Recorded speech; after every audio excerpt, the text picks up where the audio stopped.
My name is Rik Van Nieuwenhove and I'm Professor of Medieval Theology at Durham University. I specialize in medieval theology and also in medieval spirituality. I think it's really interesting to engage with this in the present-day context for the following reasons.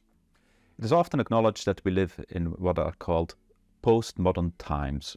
That is, we live in a time in which the key presuppositions and assumptions of modernity are being questioned, such as the belief in progress through science and technology, the autonomy of reason as it is called, which means that we try to build a world picture without any references to previous traditions. However, in postmodernity, all of this is being questioned in light of 2 world wars and indeed the present ecological crisis. So as I see it, the resources at our disposal to critique and enrich our worldview today are actually pre-modern sources rather than either modern or postmodern sources, because the postmodern, one way or the other, still remains beholden to the modern discourse.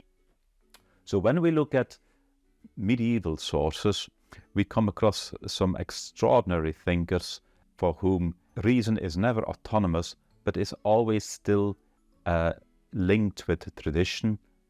Medieval authors also operated in a context in which there was a close link, at least until 1300, between theology, philosophy, and scripture.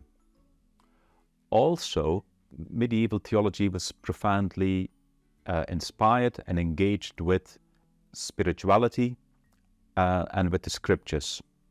An approach which draws on many different sources which today have gone their separate ways, such as, for instance, theology, philosophy, and spirituality. An author like Thomas Aquinas is both a theologian, he is a philosopher, and he's also a spiritual writer. The theology of the medieval period is also deeply nourished by an engagement with the scriptures. And again, if you look at the scene today, you will find that systematic theologians and scriptural scholars hardly engage with one another, unfortunately. So that there are many rich resources in medieval theology that can inform, shape, and challenge academic discourse in the 21st century.